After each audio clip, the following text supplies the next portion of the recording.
Hi everyone, welcome to the results of the first round of the summer challenges.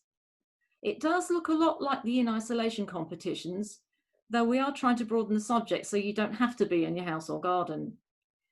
I picked creepy crawly for the first round, thinking that it would be a subject that might inspire some strange images, as well as critters found outside. In fact, there are only a few entries which are not of insects. That having been said, there's some great work here. I'm afraid you're stuck with me commenting on them this week. As ever, my comments are purely my own, so please feel free to disagree and ignore them. So here we go. Firstly, let me thank everyone who's taken part. I know lots of people found this one hard, but you've managed to produce some great stuff. Bee on Astrantia.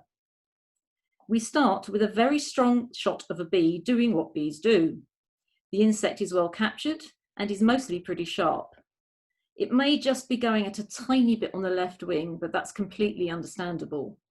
The depth of focus is good, and the white flower it's feeding on does not fight for my attention.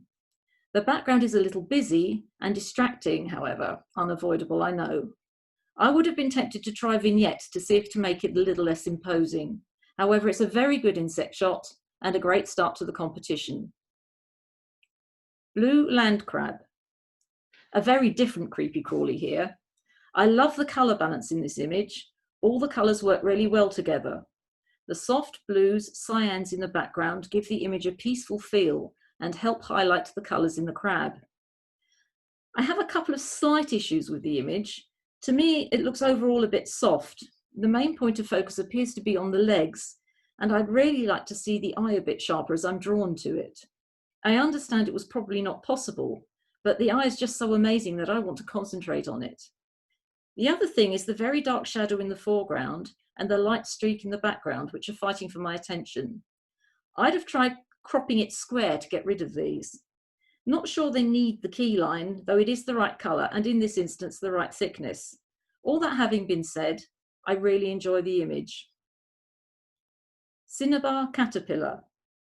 Now we come to a little trio of images of the same critter, though probably not the same specimen. I'm not sure I've seen one of these, and now I've got three to look at. This is a very strong image.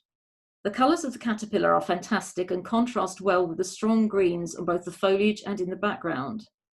Normally, I don't like a lot of strong green in a picture. Digital images do overdo greens, but here it really works. I'm having trouble finding something to criticise here.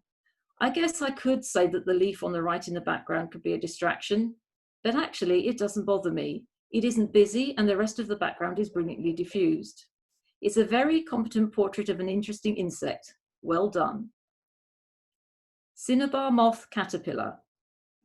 The first of two images of the same name, though they are actually very different. Another very competent shot, and the insect is giving the author an interesting pose. I have to say I prefer the first image though. The colours in this one are a bit garish and don't look quite real to my eyes. The real issue for me is that it's very noisy. Maybe it was taken in a very dark spot and you had to ramp up the ISO, or perhaps it's been over sharpened. Not sure, but it is noisy. There also appears to me to be a small sensor mark above the insect's head.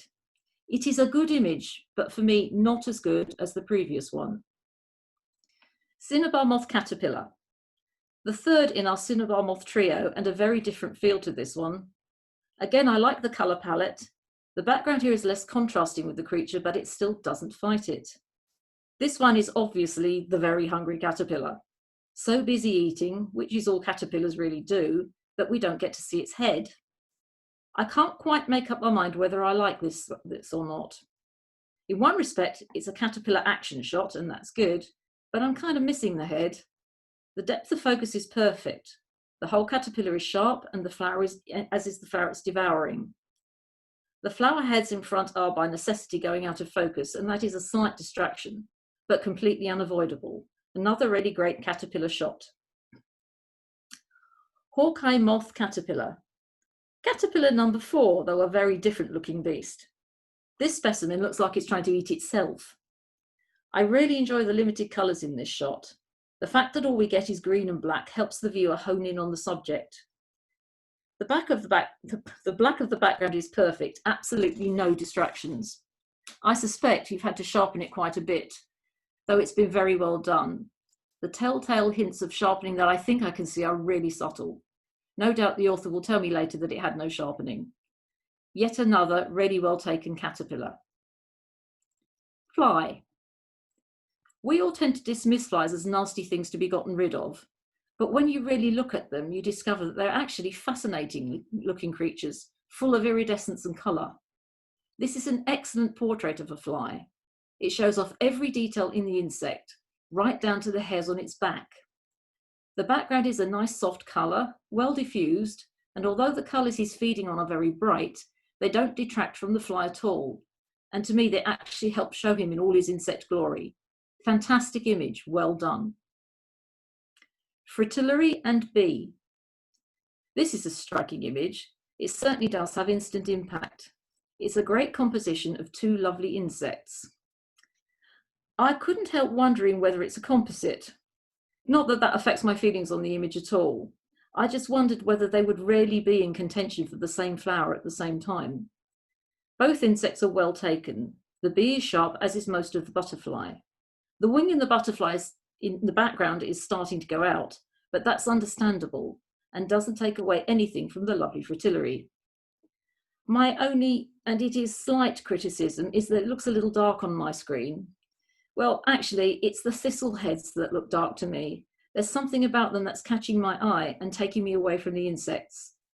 There is a slight something that doesn't look natural to me about the overall image. I think maybe it's just the background is so completely detached from the subject that it looks almost like it doesn't belong. I am being ridiculously harsh here. It's a great image. Fueled and ready for takeoff. Action shot. Looks like it's actually taken off already. I think this is a lovely picture.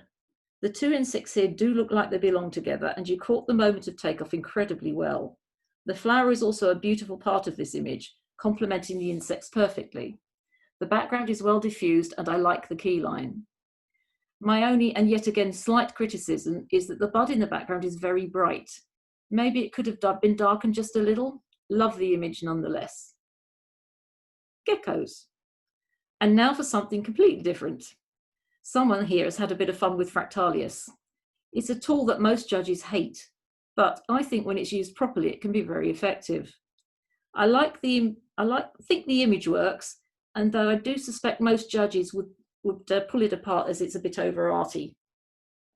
I like the colour tones and the fact that you've kind of defractalized the small gecko and the eyes of the big one. Well done on something different.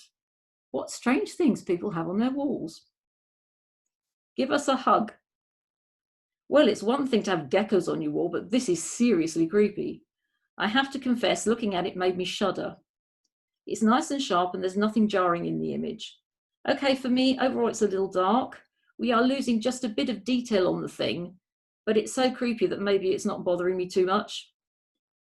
Other than that, it's well taken and the highlights aren't too distracting. You've certainly got into the spirit of the theme. Human creepy crawlies. Ah, the more mud race, I'm thinking. Well done on coming up with a completely different interpretation of the theme. The mud race is something that's definitely not on my bucket list. What a fun photo. I really enjoyed looking through the runners. Okay, I'm thinking idiots. And all of their interesting headgear. Must be bad enough to try and cross the Blackwater mud without having to do it with an odd and very warm-looking wig on.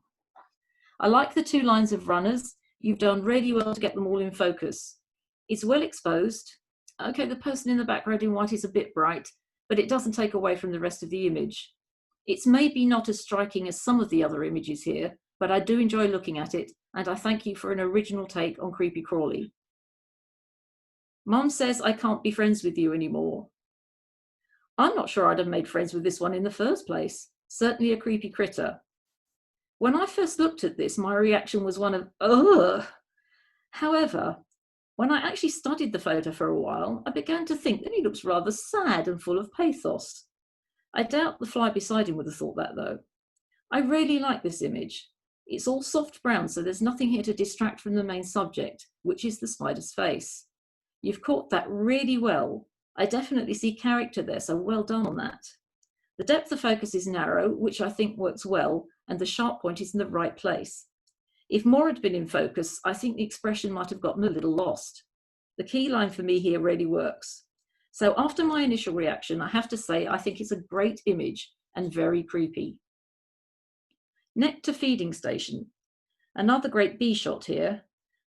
Again, really good use of colour and differential focusing. The bee is completely sharp, the flower is on is well taken, and the background is generally pretty good. There is one small light spot in the background on the upper right-hand side, which I may have attempted to darken down. It isn't very bright, but it does get to my eye a bit. Another very competent insect portrait, well done. Nectar gatherers. Forgive me, though I've seen these insects, I've no idea what they're called. I really do like this shot. There's something very delicate about it. I think it's the light and the gentle colour of the background mixed with the lovely lilac tones of the teasel. The insects have a nice slight contrast in their red and black, which enhances the image and helps them to stand out while still adding to the overall feel. I guess my main criticism is that only one of the insects is actually sharp, the second one down. I'm not worried about the insects in the background, but I would have liked to have seen the top one just a little sharper. I really do like the overall feel of the image though. Painted lady caterpillar. What a lot of caterpillars, and what a feeding frenzy. As far as I can tell, the insects are all sharp, so well done on that. The colours are also very good. It is a very busy shot. The background hasn't been thrown completely out of focus, and it's competing for my attention. That's a bit of a shame, as the impact of all those caterpillars is getting slightly lost because of it. A very well seen image, even so. Snail on a rainy day. Another incredibly well taken image. What an unusual angle. I love what you've done here. It's not the normal kind of snail pose, and it really works. Yet again, great colours in the image, and the water drops add to the effect. You can see the details in the snail's skin and antenna, and it shows how the thing moves by sliding. I can almost see the snail trail. Maybe the bottom is a little bright, but it's only a little, and I'm being very nitpicky here. A great and original shot. Stella Marina. Took me a minute or two to work out the creepy crawly aspect of this. I love the use of colour here. The main image is entirely made up of soft blues and yellows, a combination which always works well. I also love the use of limited depth of focus to pull the eye to the main subject. I suspect you've blurred the foreground in post-processing, as the tiny amounts of sound have been brought back into focus. I think that works too. Okay, I do have a couple of points to make. Firstly, looking at to the right of the stone and the starfish, there appears to be a couple of sensor marks. They may actually be things in the sand, but they do just look like blobs. My main issue, however, is the big burnt out bit of cloud just to the right of the starfish. It's very bright and it takes my eye away completely from the main subject. I do think a bit of careful cloning could have gotten rid of this. If you can do that, then I think you have a great image here. Stick insects. A studio shot, if I'm not mistaken. I really like the use of colour in this. Pretty sure it was done post-processing. I do like the fact that you have a red stick insect in the blue half of the image and a blue one in the red half. Do you get blue stick insects? The red insect has a couple of quite bright highlights that could have been taken down. Overall, it's an interesting and slightly off-the-wall image. Under the spotlight. Oh, for our final image, it looks rather like the monster we saw earlier. It still looks very creepy to me. It's a dramatic image, and I do have trouble not shivering when I'm looking at it. The colour is very strong, and I'm not sure whether I like that or not. It does have a lot of impact though, and is very creepy crawly. I don't think I'd want to meet it on a dark night. Okay, down to the shortlist. As ever, it was a very difficult task to come up with a shortlist from such a great set of images. After much deliberation, I've managed to get down to 6 on my shortlist. These are Cinnabar Moth, that's the first one. A great insect portrait, well taken with no real distractions from the subject. Fly, I just love the detail and colour in this. It's a great fly portrait. Fritillary and bee, it's a wonderful composition, has huge impact. Fjord and ready for takeoff. I like the simplicity of the composition and the way the takeoff has been caught. Mum says I can't be friends with you anymore. Essentially it's creepy, but at the same time it has a softness in the way that it's been handled. It also shows the spider to have a real character. Snail on a rainy day. a very different and well taken photo of a snail. And then there were two. After further difficult mulling, I got down to fly. It's the detail and the colour that make this a great insect shot. There's nothing in it that doesn't work for me. Mum says I can't be friends with you anymore. I just think this is an amazing portrait of a creepy crawly. The fact that it's almost monochrome really enhances the image. Finally, I've managed to come up with the winner. After staring at these two for some time, the winner is Mum says I can't be friends with you anymore. This was an image I had to study for quite some time to get past the creepy factor, but when I did, I found a great and rather sad character looking back at me. The more I looked at it, the stronger the impact. So well done to Phil, and yes, I will carry on buying chocolate.